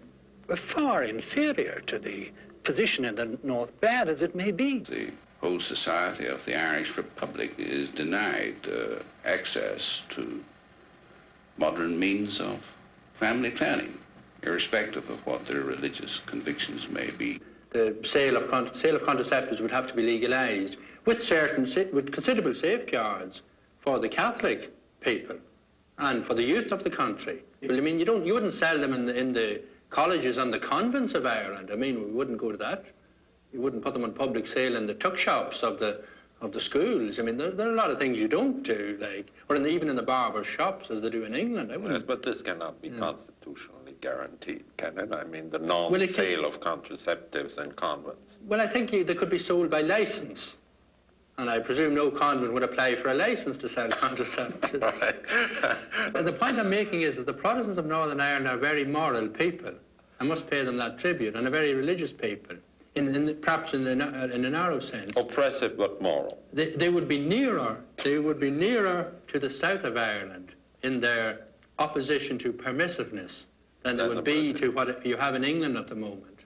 Indeed, even read this morning's Irish News, where some fella complains bitterly, and he's 39 years of age, and he's got 12 of a family, and he's complaining because he's in long cash, and they're taking money off him because his missus refuses to pay the rent. Of course they should take the money off them. I've got to pay my rent, so have the rest of you, haven't you? We have to pay our rent. Why should they pay their bloody rent? In fact, if he was earning long cash, he'd probably be sleeping all day and throwing petrol bombs at night. Do you feel that if circumstances were more favorable, this would be the right size family for you, or would you rather have more children or less children? Well, I'm contented with 7, but if God's willing, like if I'm to have any more, well, I'll have. How do you feel about things like birth control? I feel it's up to each person what they want to do themselves. But I was asking you about your own belief. No, I would never take anything myself. I never did. See, this was my 10th birthday, this wee one here. You would never take anything. This is because of the church's teachings, or because? Because it's just the way I feel. Well, you get married to have children. A great many of the Protestants say that the Catholics have children at a much faster rate than they do. This is one of the reasons that they are afraid of the Catholic minority. Well, then I think it's up to them is to have more. If they have more, then there's nothing to complain about that. The Roman Catholic community, because of its exceptionally large families, is always feeling the stress and strain of competition in the society. And rather than face up to the reality of the situation, it tends to seek other reasons for their disadvantage. I believe this is why we get so much talk about discrimination. Rather than accept that the big family is at a disadvantage in the competitive society, they prefer to blame the political setup. The population loyalists in this country work for wages. We all work. And if those people who live on the state, and 86% of them are not loyalists, then they can suffer. Not us. The Protestant working class in Northern Ireland, their whole mental approach can be equated with the poor white in the southern states of America. He has got very little for himself, but whatever he has... Their prejudices are being played upon. Exactly. The way... Out of a labour force of something like 40,000, you wouldn't have 1,000 Catholics. I mean, we're not all stupid like me. There's bound to be one Catholic in 100 Who's got brains? The trade union movement is wrecked. You would think that the trade unionists in Northern Ireland would all vote socialist. Here in Northern Ireland, you have the biggest majority of them voting conservative, voting unionists, supporting the conservative government. People like Billy Hull. People like Billy Hull, who in fact demanded and was able to bring 10 or 11,000 workers, people who would normally in any other society be socialist, walking them to the headquarters of the Unionist Conservative Party, demanding internment so that other Catholic trade unionists would be interned and incarcerated in Long Kesh internment camp. If we are defeated, we would leave it like the Russians did in Stalingrad, in ruins and destruction. They're far more segregated in Ireland than the blacks and the whites are, even in the deep south in this country. They don't even play the same sports together. They don't go to the same dances. They don't live in the same areas, except perhaps in rural areas. The country is schizophrenic in a sense, in that the Protestants really don't see Northern Ireland as Northern Ireland so much as they see it as a part of England. And the Catholics, of course, see it as part of a united Ireland that's artificially cut off. I think the problem of pure nationalism, the sort of mythical belief in the Celtic races, the idea that if only we could get the British out, that suddenly all in the garden would be rosy. And I think if you look today at the strange alliance which the Provisional IRA constitute, you can see some of its most dangerous elements.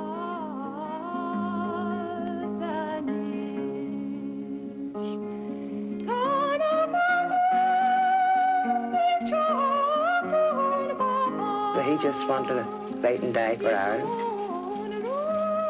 And he's got his wish. So he said he'd die for it. And he got his wish.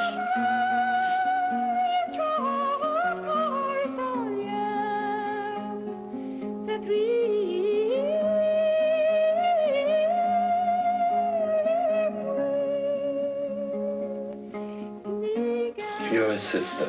Yes. But it was very close to him. We were always together. What did you talk about? The Republican movement, mostly. All the time? Not all the time, mostly. From he was a child, from he was this size, he always seemed to be up the rebels and all this sort of kind, singing rebel songs. He never sung a pop song or anything. It was always a rebel song, Gerald song. And many a time I heard him saying whenever this was all over, he was going, him and his wife was going to go away, you know. But he didn't say where it's out. How did your brother-in-law envision his own future? Very grimly. He didn't think the future held much for him. He didn't fight for his own benefit. He fought for the benefit of the next generation. When they're forced to the extreme militant movement, which is the Irish Republican Army, they know that they probably will have to die for their beliefs, and they do die for their beliefs.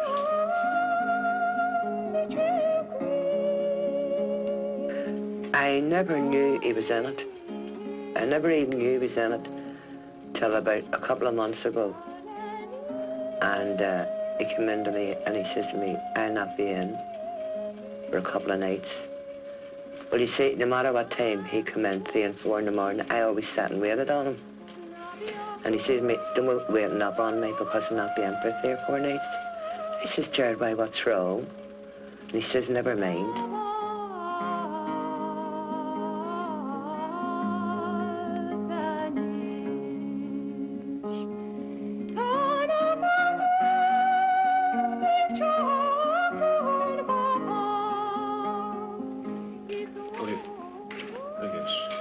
Yes, to some degree did here. And to see that his recreations were walking and hunting. I don't know what he was hunting, but punctuality wasn't too good. And the teacher thought he was rather lazy and hadn't got a great sense of responsibility. Politically, many of them are naive, but they're tremendously politically dedicated, and they act out of a sense of idealism. I would be critical of some of the activities of the IRA, certainly. I think some of their actions are callous and some of them show very little regard for civilian life. But it seems to me that if you treat people like animals and confine them in miserable slums and hovels and to form their whole character. You certainly can't complain if then you get a very bloody revolt. But I would blame that on the system which has produced the IRA. I've known many of them for a long time. What is going on now brings tremendous tragedy and hardship upon the families of the people involved.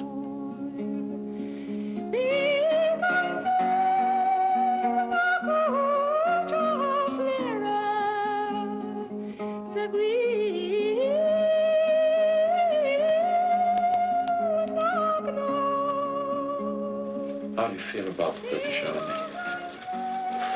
Terrible.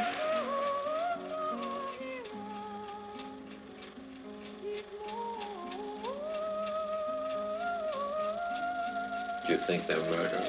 Yes.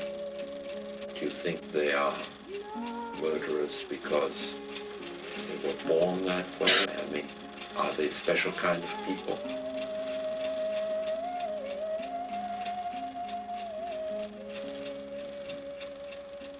I wish they would leave us.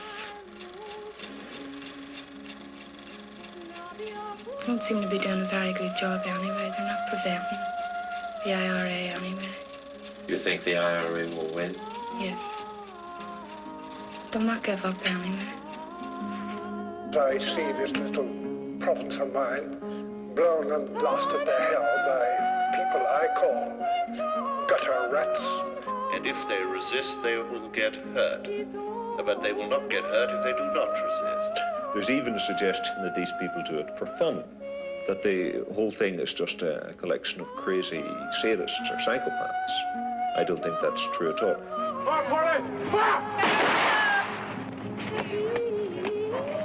He was shot in the back by the British Army and escaping. He had no arms at all on him. Didn't give him a chance. Just shot in the back. It's plain English.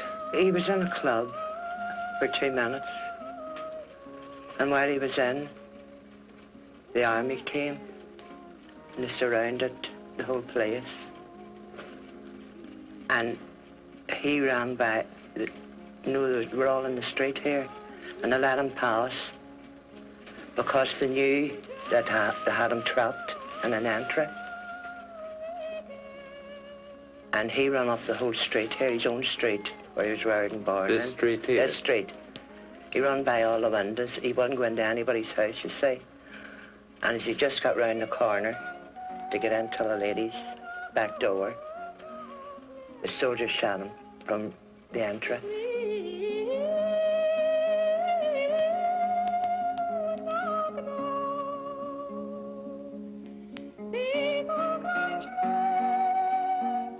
I could find nothing undesirable about Jared. How long have they been married? Just about a year. And your daughter was expecting a child? The baby was born 2 days ago. Baby boy. It's a picture of him. He's born all over again. You never seen the like of it in your life. How did he propose? He sang. he sang the song first, and then he asked me. Took him about, song? yes. And then he took about 3 hours to ask me. He kept saying, you know, if we get married, you know, what your life would be, you know, what you'd be letting yourself in for. Just that risk, you know, that you were taking. And that I know really and understand really what he was fighting for and what it was all about. I wanted to know why he joined it, you know, first of all. And he says because of what his people had suffered. I wanted to know why him. You sympathise and you understand, but you never say to yourself it's going to happen to you. From your life together, what is the nicest memory you have? It was the day I was married to him. The marriage? Mm-hmm. The way he behaved, you know, after it, and I would say to him, did you mean all what you said at the altar? And he said, yes, you know, and I said, do you think you'll keep all those promises? And he did, you know. you know, the way the priest would say, do you take for better, for worse, and for richer, for poorer, you know? And to me, like, he kept all those promises.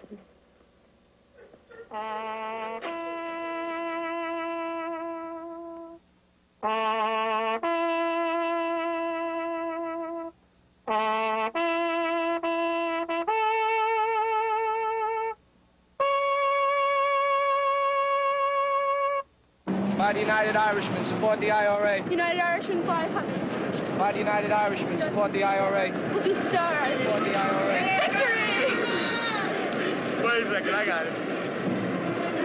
By the United Irishmen, support the IRA. At the age of 16, I joined the IRA. I did nothing heroic beyond once pouring sugar into the gas tank of a British Army lorry. But we were used as intelligence gatherers, sometimes to carry a small arms piece from one town to another. What has happened in the North today is that the right wing has more or less taken over in both groups, among the Protestants and the Catholics. And the situation has become polarized, and when these things happen, there is a tendency for people in conflict like that to move to the right. Now that the patriotic simplicity of younger days is gone, are you a happier man? Oh, I don't think so. I think part of the process of removing that simplicity is a greater awareness of pain all around you. I'm a working newspaper man, I think is the best way to describe it. And I've been living in America for the second time in my life for the past 7 or 8 years. And for a period during the 1950s, I was with the IRA, and we were at that time waging guerrilla war in Northern Ireland.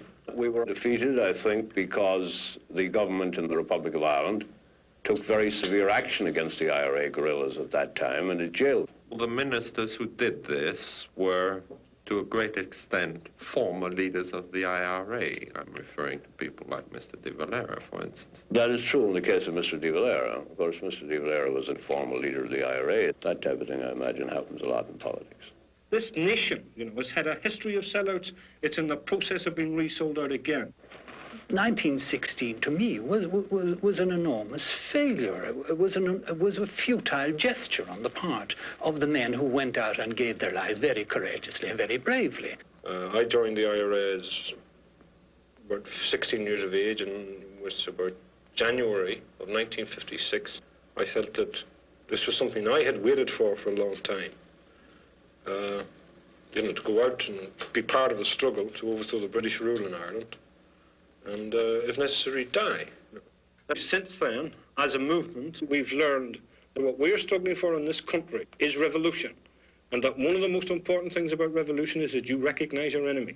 The Dublin government and the establishment, who I know and believe as an enemy of the Irish people. People have been prosecuted for possession of arms, and there are many cases pending before the courts at the present time. And I can assure you that to the extent that we can discover these illegal activities, they are being pursued and prosecuted to the limit of our law. In February 1969, the first overtures were made by the Dublin government, which is Jack Lynch, by ministers of the Dublin government, particularly Charlie Hoy, who first talked in terms of finance and arms for the IRA, providing certain conditions were met. Those conditions were that we as a movement, that's the official Republican Army and the official Republican movement, drop its socialist policies, discontinue any kind of political action. They wanted to see who, in fact, they could buy, you know, to be their fifth column in the 6 counties. They thought that by supporting one side of a Republican movement, they could perhaps destroy the other. They could destroy the Marxist-orientated Republican movement, or IRA. Father, are you a socialist? Yes. One could be a Catholic priest then and a socialist toward the end of the 20th century. Oh, yes. And I think it's about time. You can still get today a politician in Dublin, or from Dublin, going around the countryside telling people not to vote for the Labour candidate, because if they do, they'll be betraying their church, and they'll be opening the road to communism. In the Fianna Fáil organisation have a solemn duty and obligation on us to warn the people and particularly to warn the workers of this country of what is in store for them if the extreme policies of the left-wing intellectuals of the Labour Party are put into effect. The Labour Party in this election are preaching a doctrine of envy and prejudice and hatred and strife and class warfare. Everywhere it's been tried, extreme left-wing socialism has brought lower living standards, depression, monotony. The main danger is the deliberate attempt on the part of a number of politicians in the south of Ireland of using the national identity to gain national independence, but to ensure that it never goes beyond that, to ensure that the Irish aristocracy remain, that the Irish industrialist still owns, that the landowner still owns, and that whether we be Irish and British-held Ireland or Irish and Irish-held Ireland, we'll always be workers in an owner-held country. Well, if I was to be asked whether I preferred to be ruled by Mr. Haughey or English generals, it's like a choice between the devil and the deep blue sea. If they were to follow the patriotic side in their very simple terms in which they envisage patriotism, then they would have had to do things which would be economically unprofitable because they point to a collision with Britain. Now, in this, they have talked with two tongues, and Mr. Lynch, in particular, has talked with two tongues. We've established very good relationships with the United Kingdom government, with successive United Kingdom governments. We recognize that, apart altogether from our joint application for entry to the European Economic Community, that being so close together that there is a strong link in our economic destinies. I think he is sincerely inclined much more to peace than to war, but his party contains people without whose votes he could not carry on, who are sympathetic to the provisional IRA. I think the provisionals, one cannot condone the kind of activities they undertake, but I think their main purpose is the reunification of the country. As long as the provisionals confine their overtly aggressive activities to Northern Ireland, they are left to carry on in the Republic.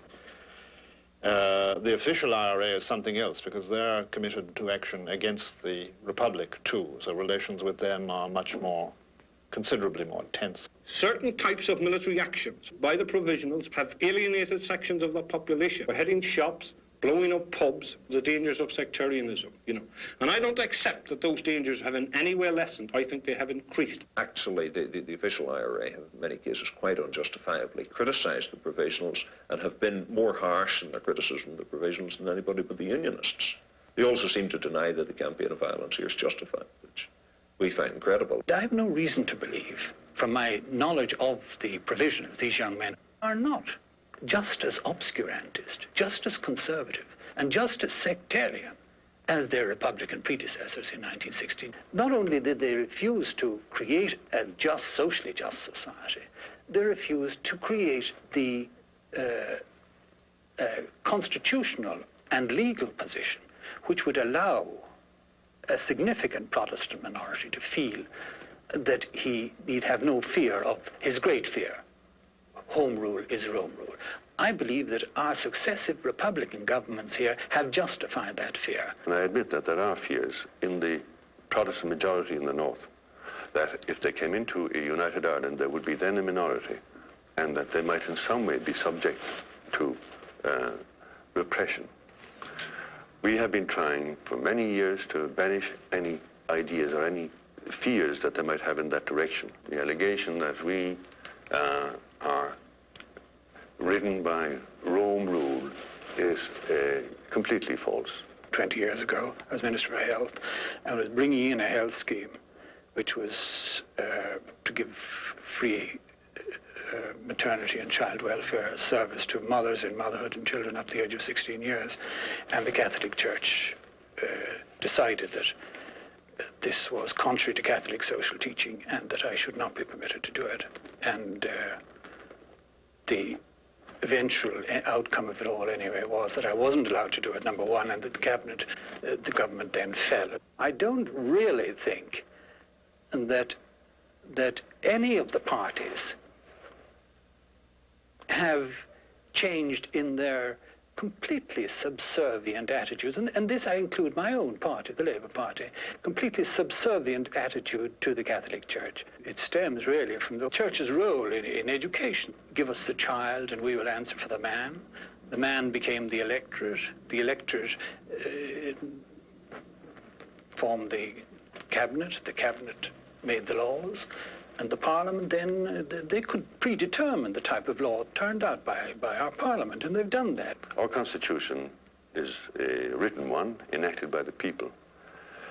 It does, in one of its articles, recognize the special position of the Catholic Church, but guarantees absolute freedom of practice of any other religion. The middle class in this country, and you know them, they have demonstrated in 1956 to 62 that they will stand not only idly by, as Jack Lynch is doing now, but that they will cut our throats. All I know is that in a struggle like this, a national resistance struggle, quite obviously you are going to embrace all groups and thinking from the right to the extreme left. And that is the way it should be. There are forces in this country, people in this country, who are opposed to class solidarity. There are people in the United States who would be opposed to class solidarity, not only in Ireland, but in the United States.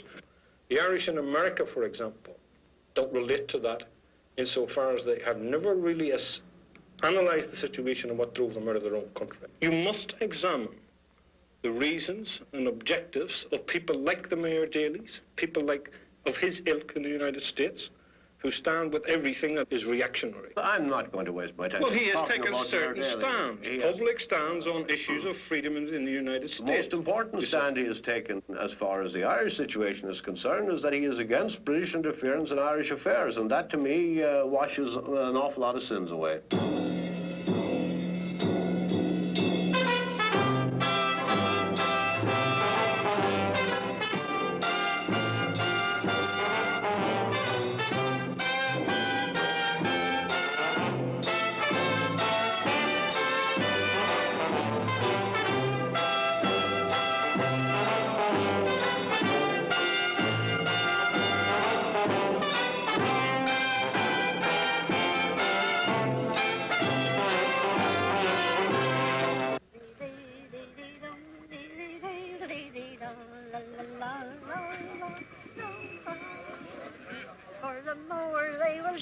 We will wear our orange cloak on the 12th of July in the morning.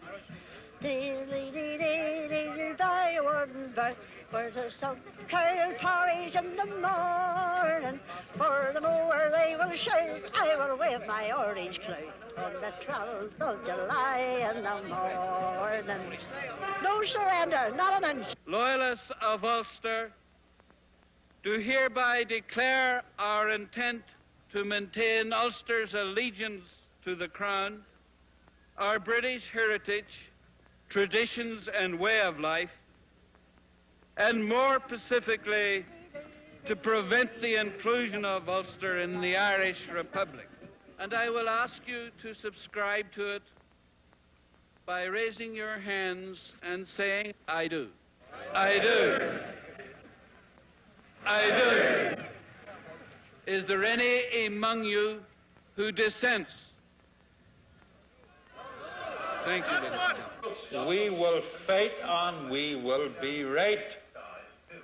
We have held back for so long. All right, we have held back because the British Army is our army. But if the British Army pull out, we will definitely fight. We do not intend to go into an all-Ireland republic, no matter what the cost. Should Ulster go down in flames, we'll go down with it.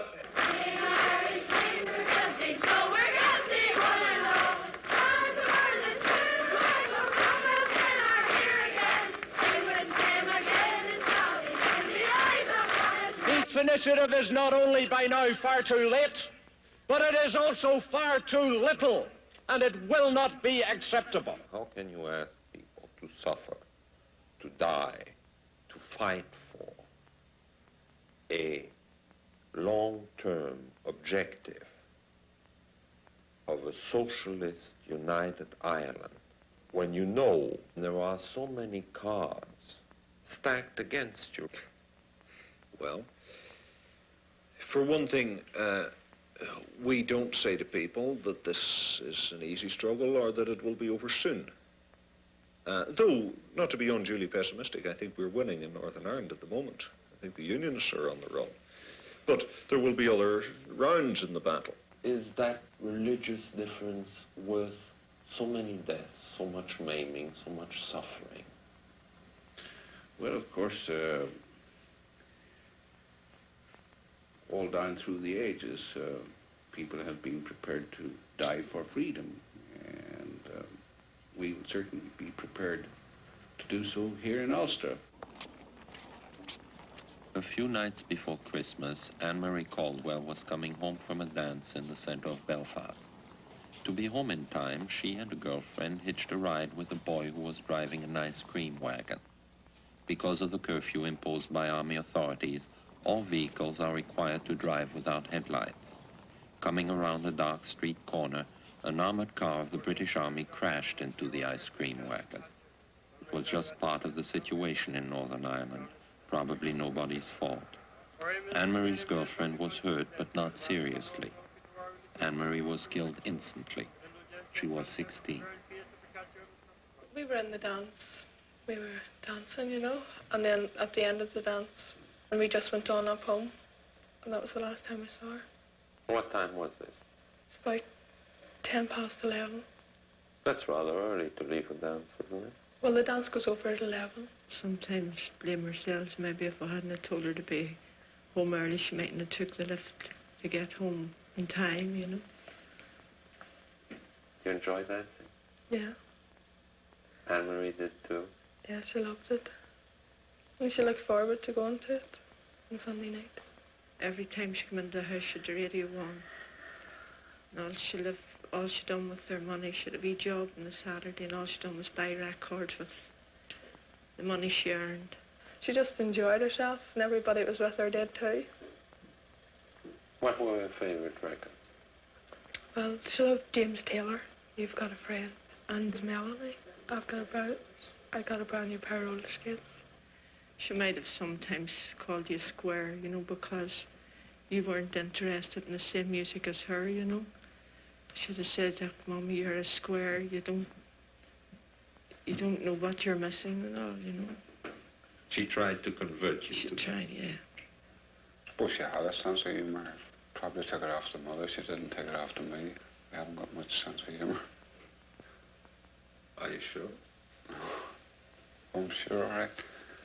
Haven't got much. Was Anne-Marie a pretty girl, Mrs. Caldwell? Well, we thought she was, you know. She had beautiful long black hair. And like your own, you think there's no one like them, you know. Maybe other people mightn't have thought it, but we did.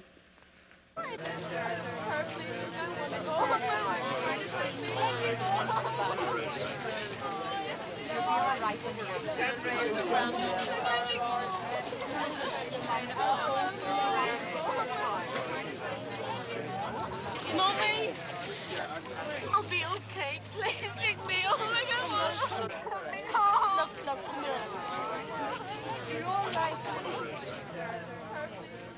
Did she want to stay in Belfast? Yeah, I think she did. She just, she loved life. You know, she was very lively. And like that. She loved to get out. Anywhere. She loved to get out.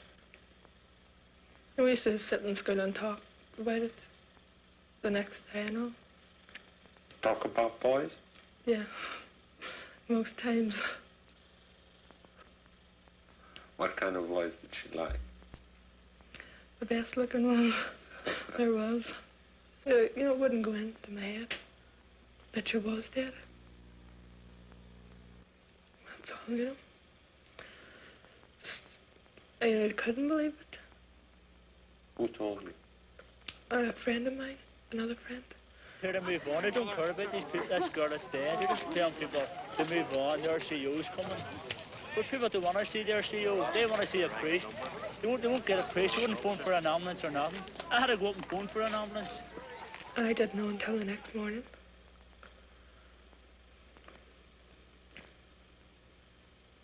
And then she brought the paper up and showed it to me. And I didn't believe her until she brought it up and showed it to me.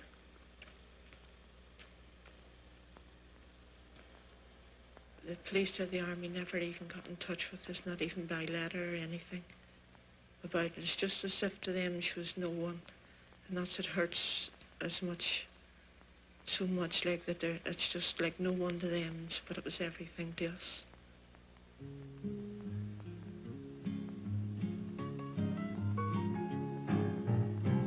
I rode my bicycle past your window last night. I roller skated to your door at daylight. It almost seems like you're avoiding me. I'm okay alone, but you got something I need. Well, I got a brand new pair of roller skates. You got a brand new key. I think that we should get together and try them out, you see. I've been looking around a while. You got something for me. Oh, I got a brand new pair of roller skates. You got a brand new key. I ride my bike, I roller skate, don't drive no car. Don't go too fast, but I go pretty far. For somebody who don't drive, I've been all around the world. Some people say I done all right for a girl. Oh, yeah, yeah. Oh, yeah, yeah, yeah. Oh, yeah, yeah, yeah. Oh, yeah, yeah, yeah. I asked your mother if you were at home. She said yes, but you weren't alone. Oh, sometimes I think that you're avoiding me. I'm okay alone, but you got something I need. Well, I got a brand new pair of roller skates. You got a brand new key. I think that we should